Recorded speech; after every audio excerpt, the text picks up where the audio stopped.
Նիկոլ Փաշինյանը խոսում է արժեքային համակարգից, իսկ արդյոք իր կողքը ժողոված եպիսկոպոսները կրում են այդ արժեքները։ Բայց չհասկացա, հոգևորականը Բենթլի ունենա, 3 հատ կնիկ ունենա։ Կճոյանը հայտնի է հոգևորականին ոչ վայել ճոխ կենցաղով եւ ՀՀԿ-ի ամենաեռանդուն քարոզիչներից է։ Սրանք 2011-ին Փաշինյանի ընտանիքին պատկանող հայկական ժամանակի տողերն են։ Վարչապետի հետ հանդիպման առանցքային դեմքերից մեկը հենց օֆշորային սկանդալով ու Բենթլիով հայտնի նավասարդ arczepiskopos Կճոյանն էր։ Դուք ինձ ձանձրացրեցիք։ Իսկ ինչ անենք Խելոք եղեք, խելոք։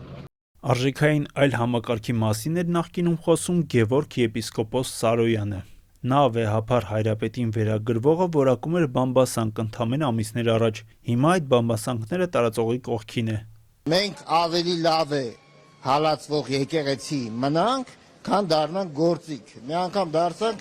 անընդհատ դառնալու ենք։ Ինչպես կմեկնաբանեք Փաշինյանի վեհափառի դեմ սկսած այս արշավը։ Շատ անընդունելի։ Միանշանակ անընդունելի կներեք եւ ավելացնեմ բամբասանք ուղակի այն ինչ որ վերագրվում է վեհափառ հայրապետին դա որակում իբր բամբասանք